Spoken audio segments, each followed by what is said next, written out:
Welcome, ladies and gentlemen. My name is Derek Wandera to this evening and this week's Hot Seat, which features a panel of journalists and pundits to discuss very topical issues that happen in a week. As we sum this week up, a lot has happened. Before I even continue, I want to tell people that life and death are one. They move just hand in hand. I've just cheated death this evening. You also want to die now? I have just refused to die now, right now, by the way. An accident, a very nasty. So whoever has their chicken, a luck should just bring for me. A very nasty accident just happened at Ginger Road at around the Airtel roundabout. And the border guy with whom I was traveling died instantly. Oh, no way. And the Today? No, this evening when I was just coming here. Sorry. And another person who was vending merchandise along the road also was hit when a truck failed to brake from Ginger Road on that slope. Just rammed into us, and I don't know how I managed to jump off that border. And the border guy is normal. And the other person. And that's how close we come to death. But yeah, I'm here, and thank God. I have very, very competent people to speak about this week's very, very bevy topics. On my extreme right is Raymond Mujuni. A very welcome to you, Raymond. Thank you so much for having me, Derek. Yeah. Next to him is Isaac Kayonde, the man from Gomba's he's Gomba's finest. Gomba's finest. He's the man from Gomba. But he's not the finest. He's going to be the finest this time round. Welcome to the show. Is Gomba where the Honorable Chagulanyi comes from? I can't want to say that on air. Divided into two. He comes from Chagulanyi comes from Gomba, but I think he comes from Kanoni, which is in Gomba East. Okay. Yeah. You are Gomba West. Gomba West. And anything, it might change to Gomba Central or whatever. There's a likelihood, but our secrets cannot be told. Gomba's finest. You're Next to him, determined to split your constituency into a village. a home actually. Next to him is a man from Parliament, Joseph Sabiti, a senior journalist whom people have been hearing from Parliament. But today there was my brother speaking and sending Mr. Update to go and update God. Welcome to this show, Joseph. Thank you very much. You know us who have Busia blood, speaking has never been a problem. Nephew, you might disagree with the things we say, but saying it has not been a problem. Exactly. And I think that my uncles in Busia should be proud of their member of parliament today. I was actually calling myself Busia's finest until I heard him speak. No, I said, no, for now, Macho has dethroned you officially. Yeah, I said, Macho, for now, you are Busia's finest, but I'm next to you. Next is Rogers Magala from the newsroom. Welcome, Rogers. Thank you, Derek. And I bless the Lord for helping me. Are you the newsroom's finest? The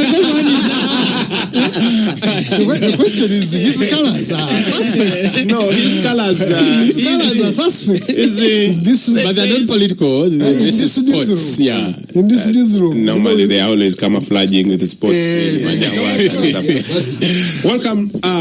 The big topic now is the Honorable Ssergirinya, who lost his life yesterday in a very controversial way, just like his life has been. I want to begin with you, Joseph, from Parliament, and because Ssergirinya was in Parliament today, being eulogized by members of Parliament. How has it been in Parliament?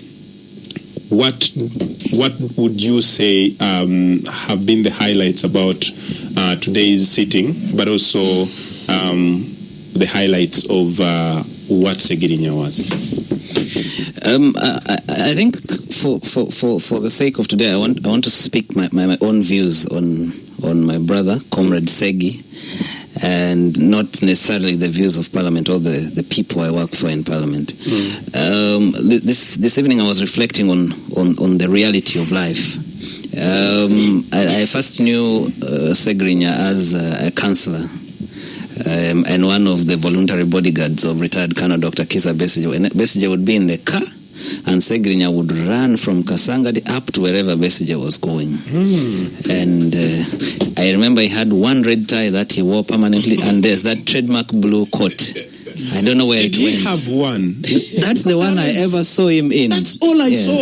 But it was his identity, his trademark. So even now, I believe when he was dashing towards Jannah, he must have been in that coat, that red tie and a blue coat, running towards God to the judgment throne. So I admired his passion for whatever he believed in and stuff. He was not he doesn't speak he was not speaking the Raymond Mujuni English, but you could tell that the ideas were there. He believed in whatever he wanted to, and his passion for politics, his passion for his people, that was admirable. And today, when I saw a bit of flexing on who should own Ssergirinya, I actually thought that the party that should own him is the Forum for Democratic Change. Where Dr. Kizza Besigye or Dr. Kizza Besigye as a person. Everybody else who was claiming to own Ssergirinya today was... What's the word?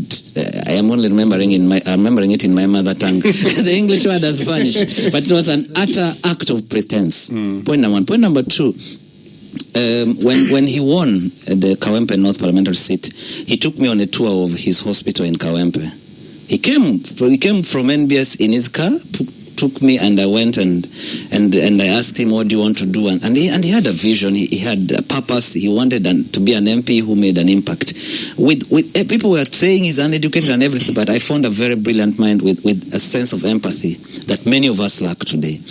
And again, my interaction with him when he fell sick. Again, I was actually assigned behind the scenes to coordinate between the hospital and Parliament. We were doing daily updates to the Speaker, and we would sit and have conversations with him. I have a colleague called Rajab, who was his youth chairman in the FDC. So we would sit and laugh, and so I had an opportunity to listen to him in moments of happiness and in moments of pain. But the take home for me was that, one, politics is the theater of pretense. When Ssergirinya was a nobody trying to cut his teeth in politics, it was only Dr. Besigye and a few people who probably owned him. When he became Comrade Segi, the celebrated politician today, everybody's fighting for a piece of him.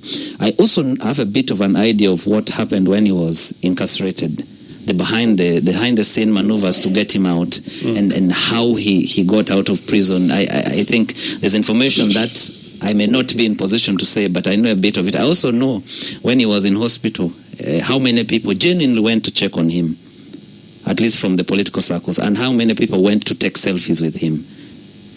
There are those who went to check on him. There are those who went to take selfies with him. In this era of selfies, how do you distinguish one who has come genuinely and one who has come to take selfies? I mean, you think Raymond didn't go to see him? Have you seen a selfie? No, that's the point. I'm saying, do you think he didn't go to see him? Many times. Yes. You think he didn't talk to him? Why didn't you see a selfie of the two of them together? But I think the point is that he served his constituency with utmost dedication. He loved his people. He had a pure heart. And for me, the epitome of that purity of the heart was what he said to, I think, Waswa Mufumbira, after very uncouth statements about him, talking about him forging sickness. And later when they met, he said, you know what, forgive my brother, he's my brother. And the empathy that we lack in our politics. But also the highlight is that the conversation that we appear to be running away from as a country, the question of the place of the courts in our country. And for me, I think that question has been placed squarely on the desk of the Honorable Chief Justice. There's an active petition in the Supreme Court. The Kabaziguruka case will provide an opportunity for us to have a sense of direction. The Constitutional Court of this country, in two instances, there's the Kano Besigye case and the Kabaziguruka case, ruled that the military courts have no business dealing with civilians. and the Kabaziguruka appeal is before the Supreme Court. And I thought that this should remind us to have that conversation. The future of the country is much bigger than partisan interests. Derek Wandera's NUP or Isaac Ayonde's NRM, and whatever. The future of this country is bigger than all these dimensions. And I want to send my sincere condolences to his family, his friends, the people of Kawempe North. I think they have lost a leader that it will be hard to replace. I know that by yesterday there were already maneuvers. Actually, there were people who were scheming for his seat when he was in hospital. Meetings were being held. Meetings were being held before he died to plan for a by-election on how to replace him, and that's the reality of life. You're as important as your breath. That's true. Yeah. So I hope that the people of Kawempe will be given a chance to determine who represents them. The bad manners of our politics, the bad things we do to each other, will not be a good legacy for Ssergirinya. I come to you, Raymond, because I know for sure Ssergirinya was your very, very close friend. Close to that sense that you could hold very private meetings and talk about so many things. What are some of the highlights you have of him and the legacy he leaves behind? I was joking with friends today, and they told me it's probably not a good thing. But whenever I remember Ssergirinya, I remember him in good light. He was always funny. He was really always funny. And one of the memories that stands out for me is when he eventually won his seat in Kawempe. That evening, he came to NTV for an interview in the parking, and he was telling me in the parking, Weda abasajja ba parliament abo bankwata naye encha, I want you to come with your cameras. I walk past them and I ask them katimbuchi. It was very funny, but I mean, so many people really do not know Ssergirinya's story. He's a man who came from very humble beginnings, and anyone who was close to him, he always told you that he came to Kampala on the back of a matoke truck. Yes.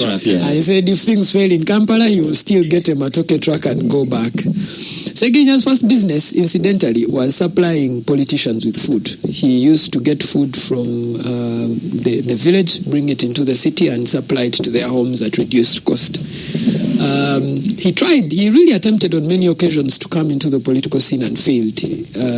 I think he ran first for LC, that failed. He ran for MP, and that failed. His fate was really not the very best of fates, and he understood the Ugandan political scene. He understood what the Ugandan political scene required and started to communicate like it. I think for many people in the uptown, he became a little bit more prominent during the UCC protests when he carried screens to Parliament. But for those in the newsroom, you always knew Ssergirinya would always call and tell you, he would do his comedy for about 5 minutes and then he runs off. But I also remembered there's a technical bill that Parliament was handling. I can't remember it. He called me and said, ebintu bino mwaba bitegeera njagala ompikiremu nfune sound bite. But I those were like the humorous parts of him. But also, if you were his friend, you knew when he was running the seg box, he would text you incessantly, njagala mtwale tano jokka, and you would have to send him money for him to put in those seg boxes that he was delivering. He truly cared for that constituency, despite all the drama and humor he had around, but he truly cared for that constituency. Raymond, let's go for a quick commercial break, and when we return, we shall pick it up from there. Welcome back, ladies and gentlemen. My name is Derek Wandera. I have 4 guests. I have Rogers, I have Joseph, I have Isaac, and Raymond. We are trying to delve into some of the issues, but most importantly, Ssergirinya, Honorable Ssergirinya, former MP of Kawempe North. I was with you, Raymond, but before I just wanted, because you told me that you said you said Ssergirinya would call you and tell you mulete kamera. So one day I know one of that video, the video that has been making rounds of him running. Sprinting. Yes, sprinting along Parliamentary Avenue. So that morning, he calls my colleague Alex Esagala, who is now working with the Deputy Speaker. So he says, now, you bring your cameras, I am going to be there by exactly 9. So we rush to Parliamentary Avenue, myself and Alex. So we wait for the man, we call the man who wasn't picking up. We're like, now, where are you? First we are here waiting. He says, no, you wait, you people, you wait. Has the police arrived? We say, no, it hasn't. No, I'll not come. So then he said, then we tell him, no, police is now here. Okay, now I'm coming. So he emerges from the KCCA town hall. So he comes serving ribbons, and he asked, where are your cameras? We told him this is where we are standing. And where is the police? It was standing like about 200 meters away. So he moved from where he was serving the ribbons for about 50 meters. Then he saw the police just making one advance towards him. The man turned and sprinted. No one was chasing Ssergirinya. No, I actually remembered another funny part. This time I was in NBS when the Tojikwatako petition was finally decided. And Lukwago spoke to us in English. And then after Lukwago, of course, we had to get a Uganda back from Ssergirinya. So there's a friend of ours, he's a monitor photographer called Isaac Kasamani, who asked Ssergirinya, Katue muluzungu. He said, Oluzungu lonna Lukwago. Bano sigaziza ya Uganda. He was really a funny man. He was a funny man. When you're talking about someone has died and we are all dying with hysterical laughter, it just tells you about the kind of person that he was. Isaac, I want to bring you in here.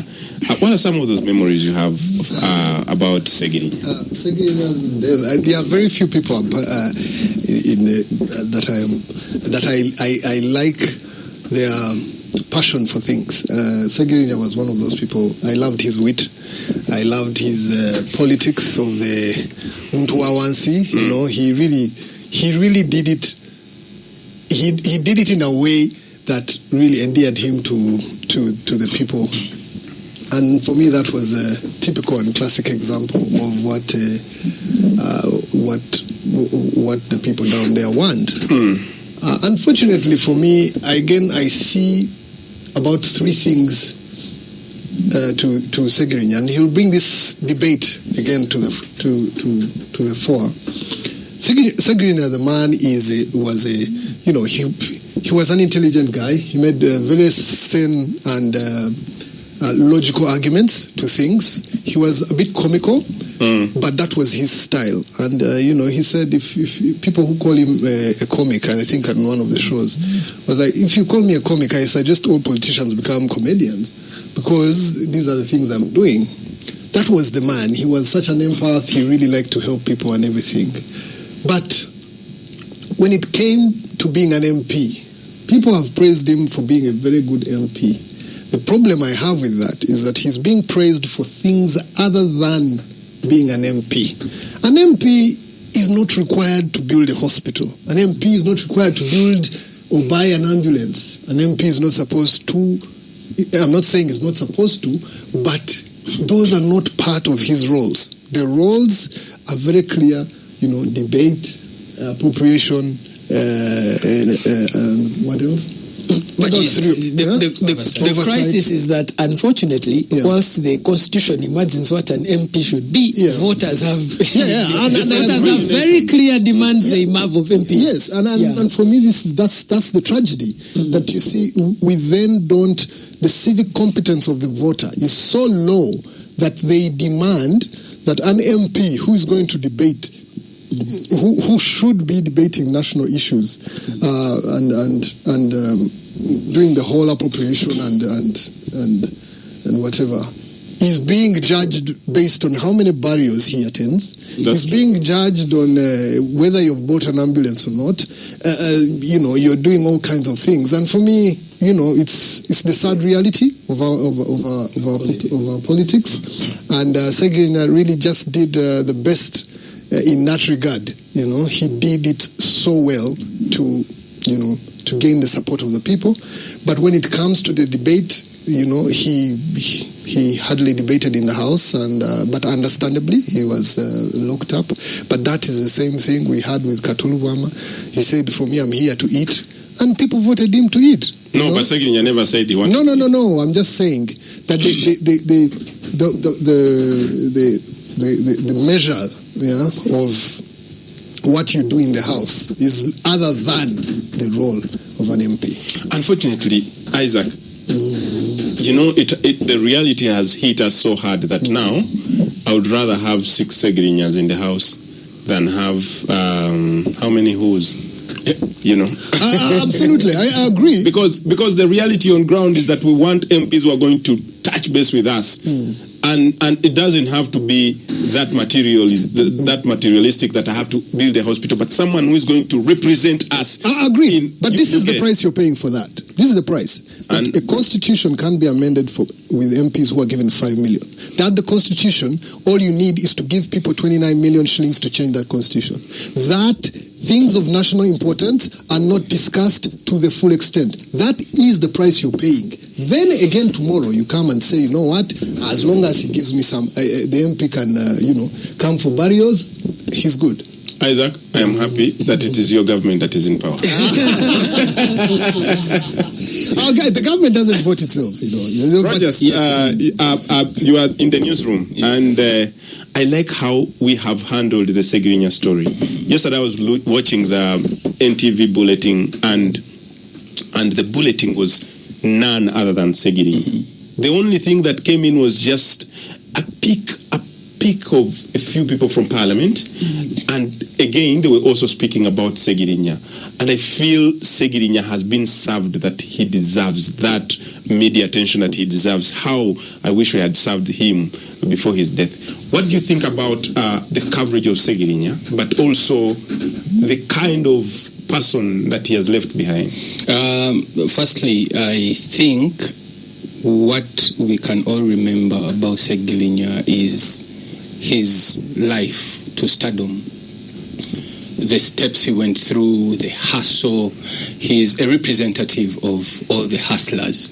My take home was in the bulletin yesterday was when Ssergirinya left Kadugala, his village in Masaka, or at the back of a truck, then meets up with somebody that picked him from Masaka to Kampala, and then took him to school after his father had said he didn't have enough tuition for his school.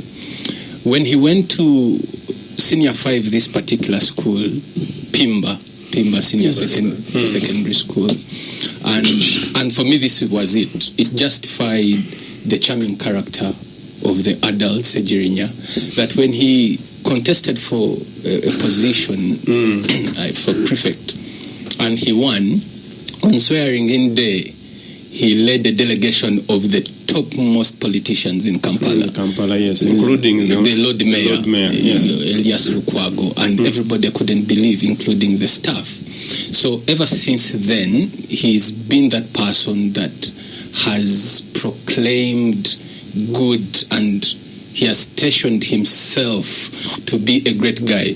You would hear him call, and he ends the calls by saying the voice of Chebando. I doubt if he knew at one point he would be the real voice of Chebando, and he really made it. And for me, where I disagree with my brother Joseph here is on who exactly should own him, when he said that people were fighting for him, and I think FDC was the right person. FDC was the right party or persons to own his legacy. When you see how he got to where he did as councillor, Munyagwa, then close to Besije, then the Kantiti by-election, Kantiti Bobi Wine, the decision he made to leave Besije's camp to join People Power showed me a Ssergirinya that I didn't know at first, reading the cards closer to his chest and making decisions that really matter, of politicians, the good politicians in this country that have played their cards really well. going to people power, then if actually one thing that Ssergirinya had in the Kawempe North election, that it came at the base where he had structured himself, he had rooted himself on the internet, which his opponents didn't have. So by the time they went into the polls, like Joseph said, that he would have beaten the people power wave, the NUP wave, had they denied him the card, because he had the base on the internet, which his opponents didn't have. So do you mean to say all the people from Kawempe North? They don't vote. They don't vote. People that were supporting him don't vote, but they influence the outcome of they influence the decisions of the voters. Because Ssergirinya, the moment Ssergirinya, he used to mock them. And he actually, when he won, he said that I can tell you that this was a very big election for me, because the wife to his opponent, Latif, did not voted for me. Isaac, let's go. Let's go for a quick commercial break, and when we return, we shall pick it up from there. Anyone who was his friend. Welcome back from the best commercial break. It's hilarious in here. Raymond just read something when Bobby Wine had just gotten his bulletproof Land Cruiser. Yeah. And I remember Ssergirinya describing that Land Cruiser. It has a toilet, it has an apartment in there, it has a football pitch, it has a cricket oval, it has a stage where Bobby Wine is just going to be singing for his fans from inside the car. And by the way, this appeals to the voters. Yeah, Ssergirinya understood his voters. No, but I wanted to say something. You asked Rogers a question about how the media covered Ssergirinya. I think Raymond and I worked on some of the high-profile deaths in this town and covered it. My disappointment was with the goof. Because Ssergirinya passed on at 12:10. By 9 o'clock, every media house had announced him dead. And for me, I didn't blame the editors in the newsroom, but there are media houses where reporters were standing at the gate outside Ruwaga Hospital and reporting that the man is dead. And the office of the medical superintendent was right 100 meters behind the reporter. And there were so many reporters at the hospital. Instead of going to the damn doctors or the leader administration of the hospital to confirm, they were interviewing Lukwago. What's his name? Mulianyama. But for me, you can't blame them. No. In journalism, that's a no-go. Death is confirmed by the doctors or the family. Yeah, no one else. So you stand outside the gate of Ruwaga Hospital and you're saying the man has died here, and you think that the best person to interview is Lukwago from his law firm. I want to stand tall for journalism because we know authoritatively the hospital is supposed to communicate to family. Then family knows who to tell. And the first call that went through was from Ssergirinya's mother. Yes. Ssergirinya's mother confirmed Ssergirinya's death, and I don't want to beat any journalist on that. No, Derek. What you're talking about Derek, is Derek. No. Let me first cut you short. That journalistic sloppiness has no place. Let me tell you this. I also felt like, as the senior editor, honestly, I would have asked any reporter, where is the recording from Ssergirinya's mother? Because I felt like many of the reporters had run with what Ssergirinya's mother told the politicians. And that in itself is different. Raymond, because here is the thing. Even what you're saying is not true. Ssergirinya is a sitting member of parliament. Actually, procedurally, Ruwaga Hospital would not announce his death. They would communicate to the legislature, and the Speaker of Parliament and the family formally announce the death. And here is the thing, that you are a field reporter standing at the gate. That's right. Right? When Raymond and I were in the newsroom, they would tell you, which doctor confirmed the death? What was the time of death? Those are primary. Those were questions you would ask, and it didn't matter whether Ssergirinya's mother said. You'd say, I have spoken to Dr. So and so from Ruwaga Hospital, and I can confirm on good. We knew about Kawesi's assassination when we were in the newsroom. That's true. The only thing that was said on air is that we have information. In fact, General Ronda, because General Ronda collapsed in front of a Ugandan, and the Ugandan told Ugandan media houses that the man had died. We just had to wait until the family had confirmed. Until it was confirmed. So just imagine if Ssergirinya had lived on for another 1 month. For me also, what is disturbing is some of the people who were being interviewed were Ssergirinya's sisters, Ssergirinya's brothers, and they were confirming the same. It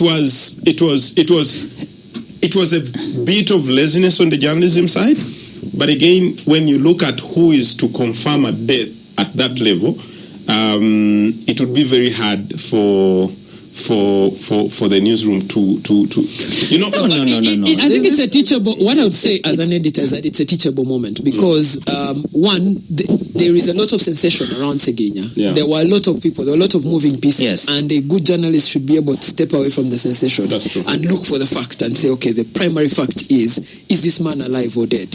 And I felt like the sensation had overridden the actual fact at the time.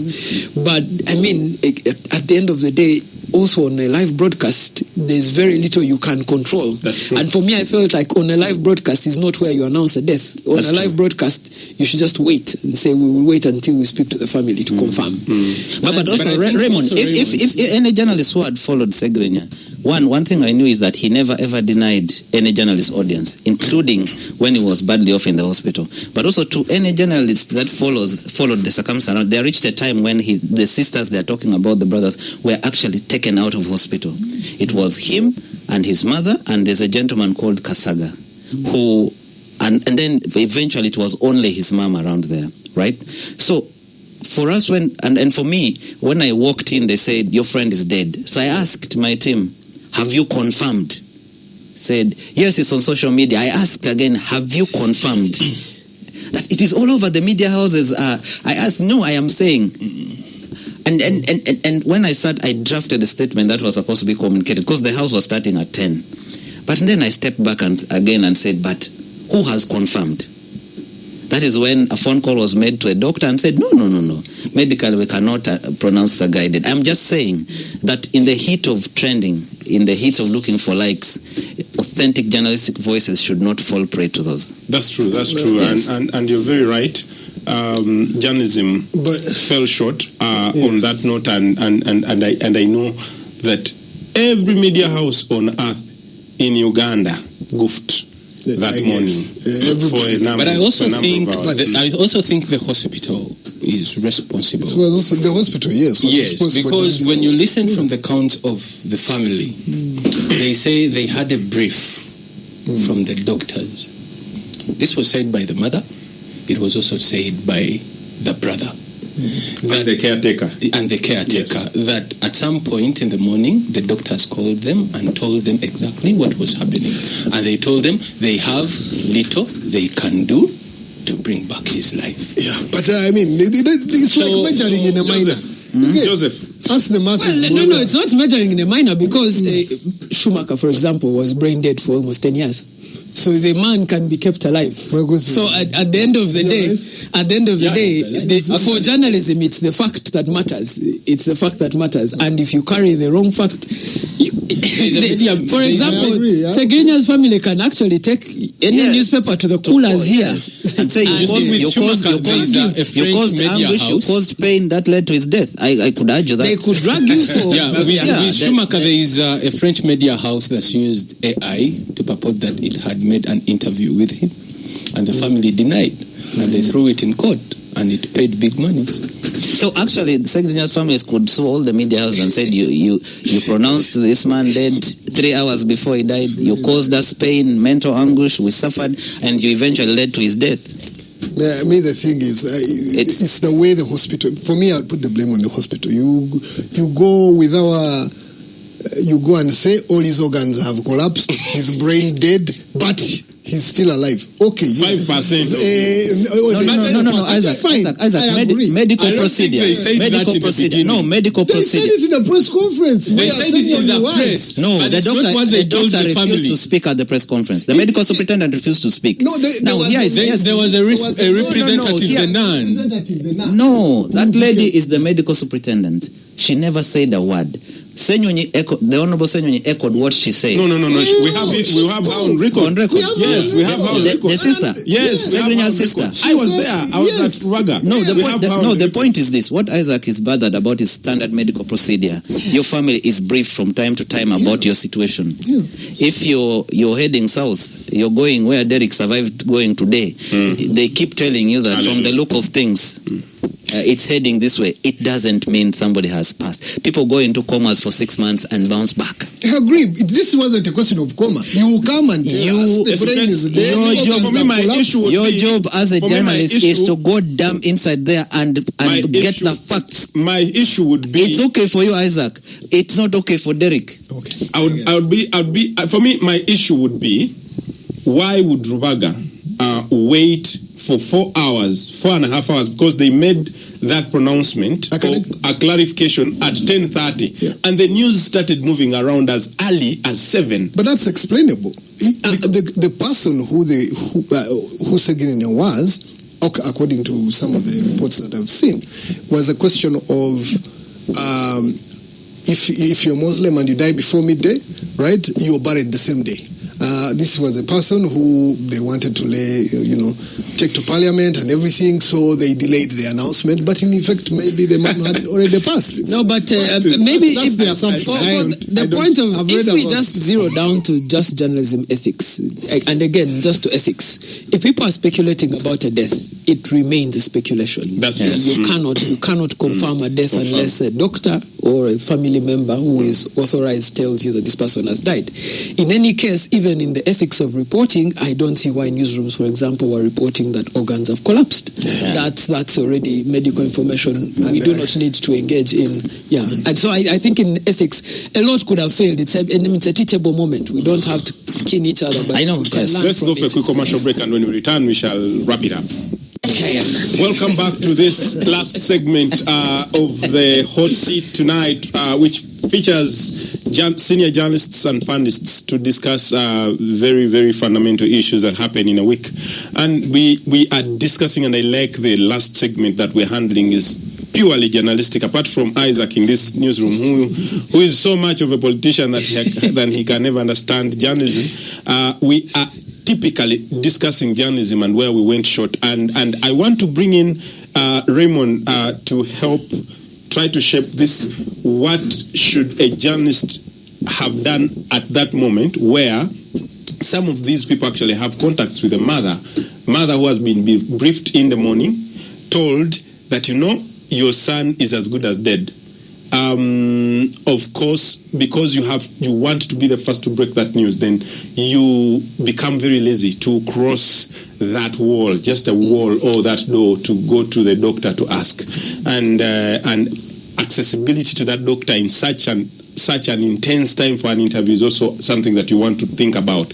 What do you think journalists did right and wrong? I think the first thing in a news incident like that is you're trying to establish the basic fact on which all other facts will rotate. So the basic fact is Ssergirinya alive or dead? Because all the other stories rotate around whether he's alive or dead. The story that you have at that point is a speculation that he's dead.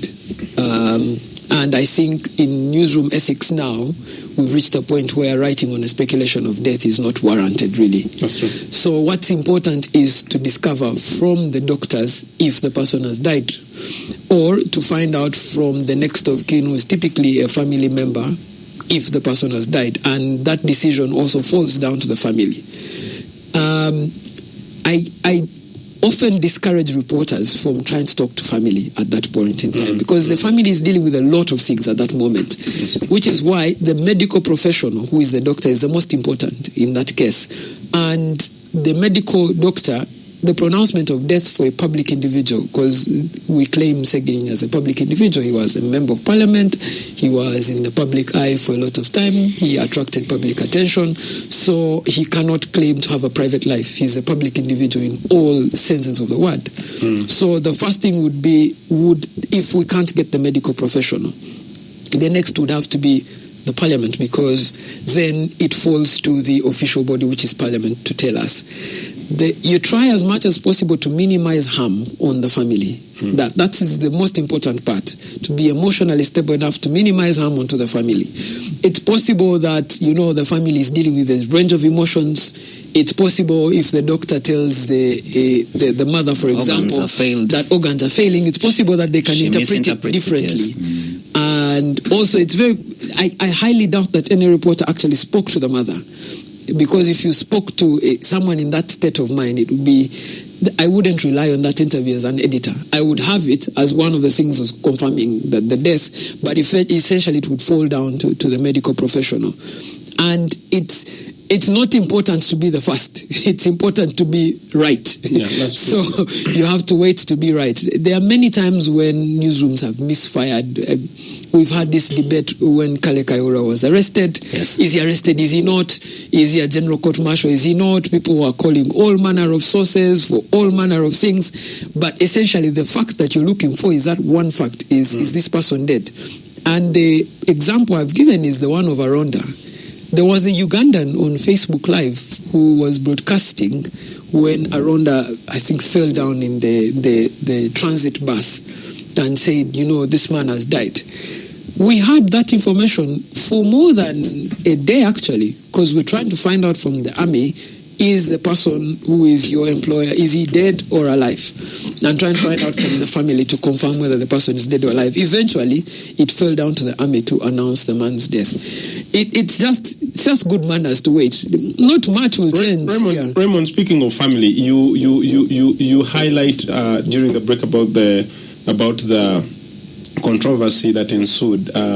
Yes, we've had many families here where people have declared their people dead, and when they declare their person dead, the person might still be alive. They might be in a contest for an estate. They might be in a contest for something.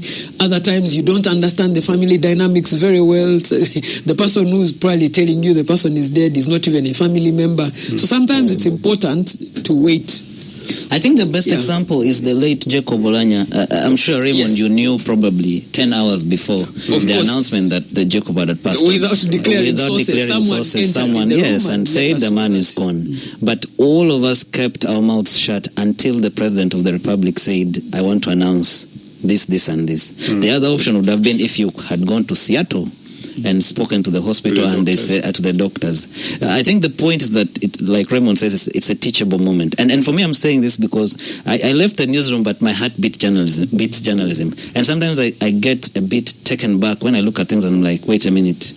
Okay, maybe my brand of journalism is old-fashioned, but the public benefits from near accuracy. Yes. And I mean, there's competition to who has the numbers among journalists, who is bigger, who is breaking the story fast. I think if there's one thing I learned when I worked with Raymond, Solomon, and team at our investigative desk is that, guy, you rather take your 6, and I learned that from him, that I rather take my 8 months and do one impactful story than run around all over Kampala and saying every half-baked thing. It's a good thing for the newsroom. But also I think the other teachable moment for the newsrooms, particularly the live crews, I don't think it's ethical to broadcast inside the hospital. That's true. I think waiting outside the hospital is a much better way to broadcast. You could get in the way of so many things. You could get in the way of an emergency. You could get in the way of doctors making decisions. Patient privacy. Yes. So I felt like there was a lot of intrusion into the hospital during the live broadcasts. I mean, if you stood outside Rubaga Hospital, you'd still have gotten the shot of the Lord Mayor walking in. You'd still have gotten the shot of all these politicians coming in. You'd still also be able to get the doctors themselves and relay that information. I'm sure the journalism professors will be very unhappy about the fact that live broadcasts were being carried on inside of a hospital. That's Raymond. Raymond is an editor, and Joseph here is a senior. So when I speak to them, I'm speaking to real journalism. And Magala here, who is a little bit younger than most of us here. But he's going to make these decisions. 1 year down the road, 2-3 years. To know some of the things, and so with all that we made. What is your take home as a journalist who is growing in this career? Especially now when the media houses are struggling for platform with bloggers out there, we need to take many of these things serious. Because that's what makes the difference, actually. Exactly, and the issue of who breaks the hottest news shouldn't be at the expense of the ethics of the profession and the danger to the public. Isaac, I bring you in last. What does this make you learn about death and what happened around in just 1 minute? In just 1 minute, really, for me, Ssergirinya's story is just an inspirational story. I take it from Abdu Katuntu's eulogy about Ssergirinya, where he said, "Look, Uganda is a land of dreams. The man dreamt, he did, and he became." So for me, if anything, I'm truly inspired by Honorable Ssergirinya, the late. And, one loss is not it for you in life. Unfortunately, that has been it. And thank you for listening. See you next Friday. Keep tuned.